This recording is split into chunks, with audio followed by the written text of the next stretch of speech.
கிளறி கொடுங்க, அப்படியே விட்டுறாதீங்க.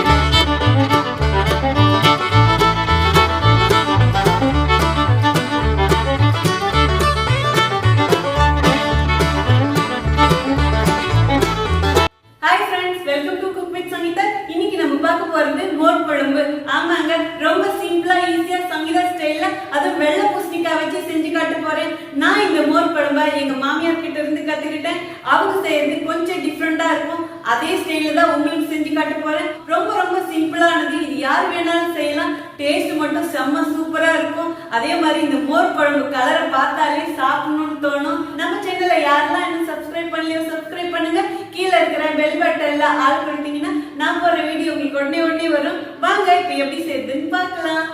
இன்னைக்கு நம்ம செய்ய போறது பூசணிக்காய் மோர் குழம்பு தான் செய்ய போறோம். ஃபர்ஸ்ட் அதுக்கு தேவையானதை நம்ம அரைச்சிக்கலாம். ஒரு மிக்ஸி ஜார் எடுத்துக்கிட்டேன். அரை மூடி தேங்காய் துருவல் போட்டுக்கலாம். தேங்காய் நல்லா வெள்ளையா துருவி எடுங்க. அடியில இருக்கிறத அப்படியே விட்டுடுங்க. அப்பதான் மோர் குழம்பு பார்க்க நல்லா இருக்கும். 1 டீஸ்பூன் ஜீரகம் போட்டுக்கலாம்.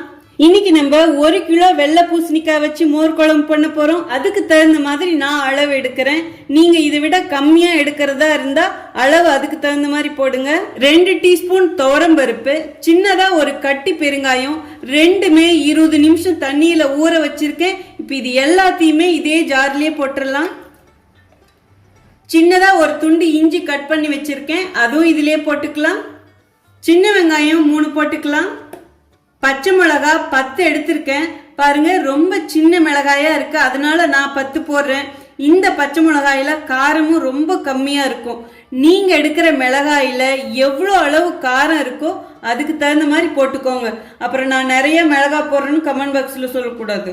இதை அரைக்கிறதுக்கு தேவையான அளவு தண்ணி விடலாம், ரொம்ப விடாதீங்க. இந்த அளவு தண்ணி இருந்தா போதும். இப்ப இதை அரைச்சி எடுத்துட்டு வந்துடுறேன். பாருங்க, தேங்காய் இந்த மாதிரி கொஞ்சம் கொரகொரப்பா இருக்கணும், ரொம்ப நைஸா இருக்க கூடாது. இப்போ வெள்ளை பூசணிக்காய் மோர் குழம்பு செய்ய ஸ்டார்ட் பண்ணிடலாம். ஸ்டவ் ஆன் பண்ணி ஒரு பாத்திரம் வச்சுட்டேன். பூசணிக்காய் வேக வைக்கிறதுக்கு கொஞ்சம் தண்ணி விட்டுக்கலாம்.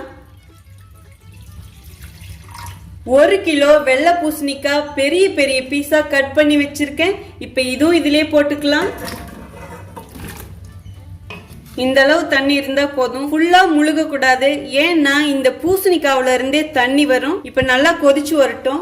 கொஞ்ச நேரம் க்ளோஸ் பண்ணி வேகட்டும், அதுக்கப்புறம் எடுத்து பார்க்கலாம். பாருங்க, நல்லா கொதிச்சு வந்துருச்சு. தண்ணியும் கொஞ்சம் மேல வந்துருச்சு. அந்த காயில இருக்க தண்ணி எல்லாம் இனி வெளியே வர ஆரம்பிக்கும். தண்ணி பார்த்துதான் ஊத்தணும், ரொம்ப ஊத்தினாலும் மோர் குழம்பு தண்ணியாட்டம் ஆயிடும்.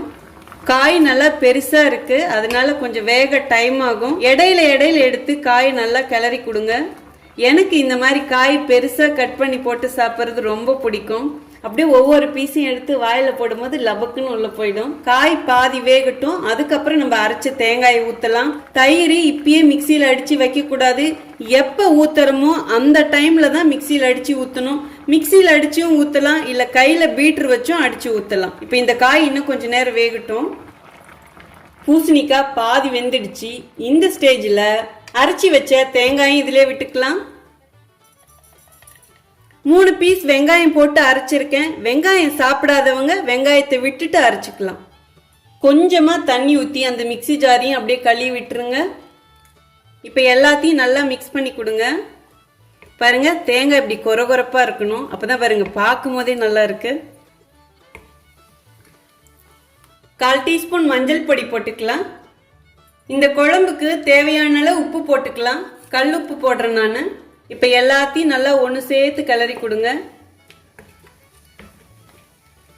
ரொம்ப மஞ்சள் போடாதீங்க, அப்படியே மஞ்சள் கலரா இருக்கக்கூடாது, அப்படியே லைட் எல்லோயிஷ் கலரா இருக்கணும். கொதி வர மாதிரி இருக்கு. இடையில எடுத்து கிளறி கொடுங்க. பாருங்க, கொதி வருது, நல்லா கிளறி கொடுங்க. ஃபர்ஸ்ட் கொதிக்கும் போது அப்படியே திக்கா இருக்கிற மாதிரி இருக்கும். அப்புறம் நல்லா கொதிச்சு வர கொஞ்சம் தண்ணியாட்டம் இருக்கும். ஏன்னா நம்ம பூசணிக்காய் தானே போட்டிருக்கோம், அதுல இருக்க நீரெல்லாம் அப்படியே வர ஆரம்பிக்கும். இப்ப அடுப்பானல் குறைச்சு வச்சிருங்க. இந்த காய் வெந்துகிட்டே இருக்கும். அதுக்குள்ள நம்ம தயிரை மிக்சியில போட்டு அடிச்சிட்டு வந்துடலாம். இப்போ நம்ம தயிரை மிக்சியில போட்டு அடிச்சுக்கலாம். அதுக்கு 1/2 லிட்டர் நான் கட்டி தயிரா எடுத்திருக்கேன். தயிர் ரொம்ப புளிக்கவும் கூடாது, அதே மாதிரி புளிப்பு இல்லாம இருக்கக்கூடாது. மீடியம் புளிப்பா இருக்கிற மாதிரி எடுத்துக்கோங்க.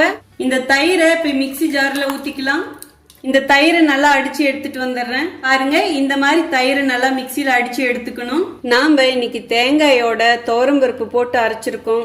ஒரு சிலர் அதோட அரிசி கூட போட்டு அரைப்பாங்க. பட் எனக்கு இப்படி செஞ்சாதான் பிடிக்கும்.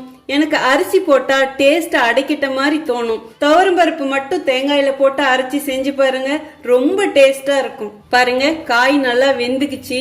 அடுப்பு குறைச்சி வச்சுட்டு மோரை ஊத்திக்கிட்டே அப்படியே கிளறுங்க, இல்லைன்னா திரியும். இந்த சூடுலயே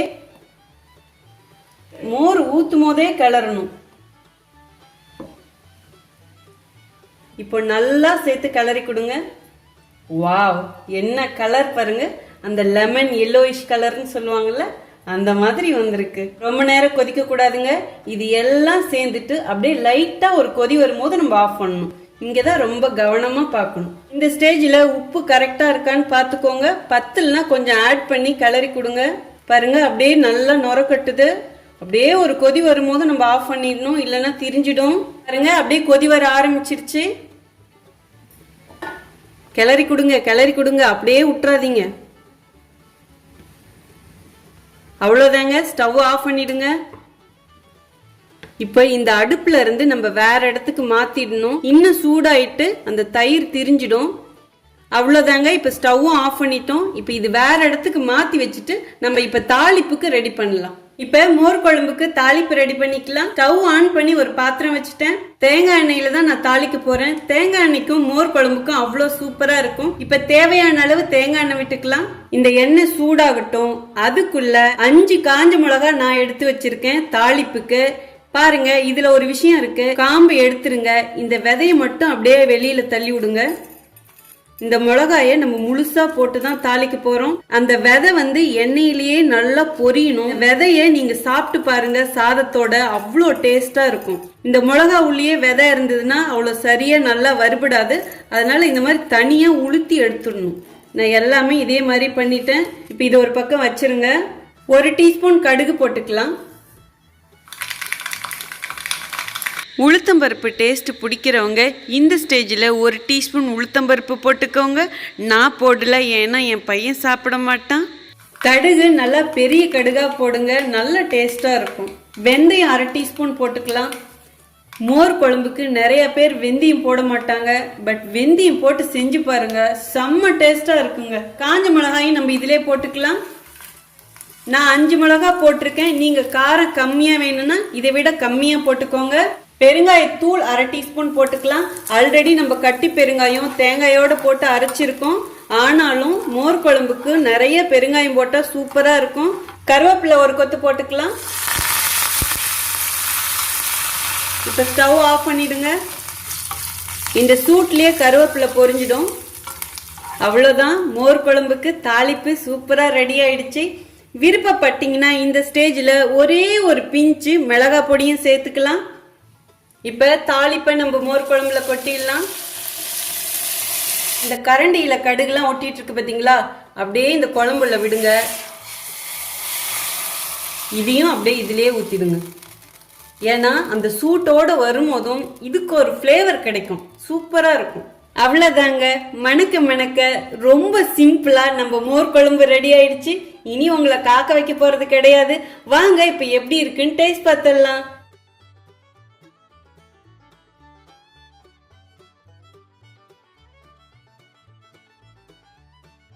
அவ்வளோதாங்க, சும்மா மஞ்சளா மங்களகரமா எப்படி இருக்கு பாருங்க, என்ன கலரு. ஐயோ, நம்ம மோர் குழம்பு அவ்வளோ சூப்பரா வந்திருக்கு.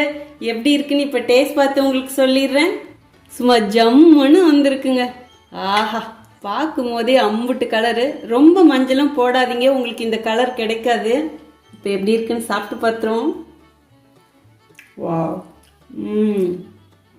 செம்ம டேஸ்ட்டுங்க, சூப்பராக இருக்குது. இந்த காயை அப்படியே எடுத்து சாப்பிட்டா அவ்வளோ சூப்பராக இருக்கும். ஆஹா, ஓஹோ, அப்படி உள்ளே போட்டோன்னே அப்படியே போகுதுங்க. என்ன டேஸ்ட். ப்ளீஸ் எனக்காக இந்த ரெசிபியை ஒரு வாட்டி செஞ்சு பாருங்க. யார் வேணாலும் செய்யலாம். ரொம்ப ரொம்ப சிம்பிளான ரெசிபி. அவ்வளோ எளிமையான முறையில் ரொம்ப டீட்டெயில்டாக சொல்லி கொடுத்துருக்கேன். கண்டிப்பாக இந்த ரெசிபி உங்களுக்கு ரொம்ப யூஸ்ஃபுல்லாக இருக்கும். ஐயோ, எச்சு ஊறு. எச்சு ஊத்துதுங்க, எனக்கு பேசவே முடியல. நான் சொன்ன ஒவ்வொரு டிப்ஸும் ஃபாலோ பண்ணுங்க, கண்டிப்பா உங்களுக்கும் இதே டேஸ்டே கிடைக்கும். நெய் டேஸ்ட் பிடிக்கிறவங்க இதுல கொஞ்சம் அப்படியே நெய் விட்டு சாப்பிட்டு பாருங்க, அம்புட்டு ருசியா இருக்குங்க. சும்மா ஊன் இந்த சங்கீதா பிள்ளை சொல்லுதே நினைக்காதீங்க, நிஜமாவே நல்லா இருக்குதுங்க. ட்ரை பண்ணி பாருங்க. நான் சொன்னா உங்களுக்கு புரியாது, நீங்க ட்ரை பண்ணி பாருங்க, அப்பதான் உங்களுக்கு புரியும். அப்படியே இந்த பூசணிக்காய் போடும் போது லட்டு மாதிரி அப்படியே சும்மா திம்சமா பெருசு பெருசா போடுங்க. அவ்வளோ சூப்பரா இருக்கும். நான் சொன்னேன் இல்லைங்களா, அந்த மிளகாயில உள்ள விதை வந்து சாப்பிடும் போது நல்லா இருக்கும். நீங்க பாருங்களேன், இதை அப்படியே சாதத்தோட வச்சு சாப்பிட்டு பாருங்களேன், அந்த வாய்க்கு கிடைக்கும், அவ்வளோ ருசியா இருக்கும். செஞ்சு பார்த்துட்டு சாப்பிடுமோ சொல்லுங்க. அதே மாதிரி நம்ம இதுல வெந்தயம் போட்டு தாளிச்சிருக்கோம், அவ்வளோ ருசியா இருக்கு.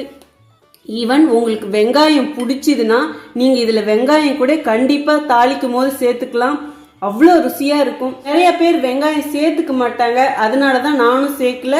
உங்களுக்கு பிடிச்சா நீங்க சேர்த்துக்கோங்க. ஆஹா, ஓஹோ, பிரமாதங்க. இப்படி அடிக்கிட்டே போலாம்.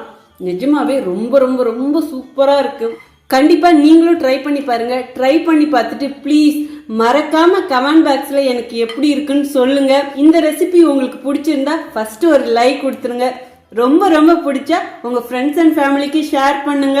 உங்களுக்கு தேவையான ரெசிபியை கமெண்ட் பாக்ஸ்ல சொல்லுங்க, கண்டிப்பா நான் செஞ்சு காட்டுறேன். இனி அடுத்து வரப்போற வீடியோ எல்லாம் வேற லெவல்ல ஸ்பெஷல் வீடியோவா வரும். கண்டிப்பா இது உங்களுக்கு பிடிக்கும்னு நான் நம்புறேன். நீங்க இதுவரைக்கும் எனக்கு கொடுத்துக்கிட்டு இருக்க ஆதரவுக்கு நான் நன்றி சொன்னா பத்தாது. ஸோ இதே மாதிரியே உங்களுடைய அன்பும் ஆதரவும் தொடர்ந்து கொடுத்துக்கிட்டே இருங்க. அடுத்த ஒரு நல்ல ரெசிபியில உங்களை சந்திக்கிறேன். See you, bye bye, love you all.